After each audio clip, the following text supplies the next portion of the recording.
বাংলাদেশের প্রত্যেকটা শিক্ষা প্রতিষ্ঠান চূড়ায় যেভাবে নেমে এসেছিল সেইভাবে নেমে আসবে আমাদের বোনদের নিরাপত্তা নিশ্চিত করতে। ইনকিলাব জিন্দাবাদ।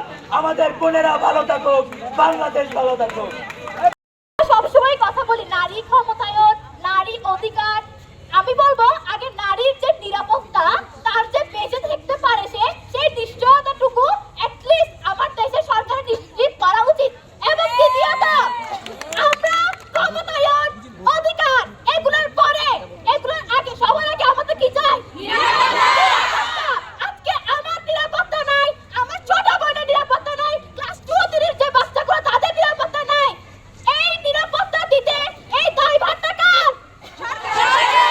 সরকার ব্যর্থ হলে সরকার কি করা উচিত?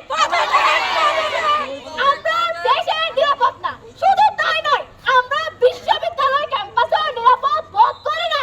আজকে আমাদের এই ক্যাম্পাসে আমরা আন্দোলন করছি, কিন্তু আমরা দেখতে পাই ক্যাম্পাসে বিভিন্ন অযৌক্তিক কারণে বিভিন্ন নারীকে কোন ধরনের আপনার যুক্তি প্রদর্শন করা ছাড়া কিংবা কোনো প্রমাণ প্রদর্শন করা ছাড়া আমরা দেখতে পেয়েছি কিভাবে নারীদেরকে বহিষ্কার করা হয়েছে।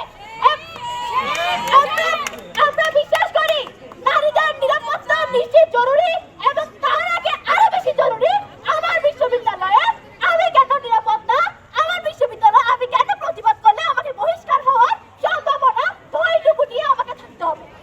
আমি আপনাদেরকে এই ফ্রক পরা, জামা পরা কেউ রক্ষা পাচ্ছে না, না ঘরে না বাইরে, না পরিবারের সাথে, না স্বামীর সাথে, না বন্ধুর সাথে। যতদিন পর্যন্ত আমরা নারীদের ধর্ষণের জন্য তাদেরকে দায়ী করব, এই ধর্ষণ হতে থাকবে। ধর্ষণের জন্য একমাত্র ধর্ষক দায়ী, আর কেউ না।